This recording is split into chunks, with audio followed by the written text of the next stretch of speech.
Daily. Taste the Daily. దృశ్యం 3 విషయంలో suspense continue అవుతూనే ఉంది. దర్శకుడు స్వయంగా ప్రకటించిన తర్వాత కూడా తెలుగు, హిందీ వెర్షన్స్ విషయంలో క్లారిటీ రావడం లేదు. అన్ని లాంగ్వేజెస్లో ఒకేసారి రిలీజ్ చేసేందుకు చేస్తున్న ప్రయత్నాలు వర్కౌట్ కావడం లేదు.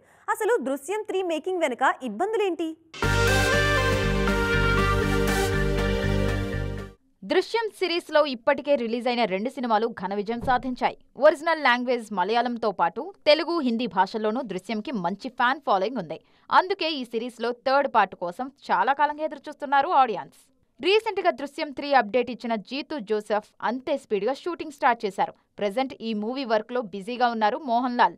మలయాళ వర్షన్ వర్క్ ఇంత స్పీడ్ గా జరుగుతుంటే తెలుగు, హిందీ ప్రాజెక్ట్స్ విషయంలో మాత్రం ఇంతవరకు క్లారిటీ రాలేదు. వెంకటేష్, మనశంకర్ వరప్రసాద్ తో పాటు త్రివిక్రమ్ ప్రాజెక్ట్స్ తో బిజీగా ఉన్నారు.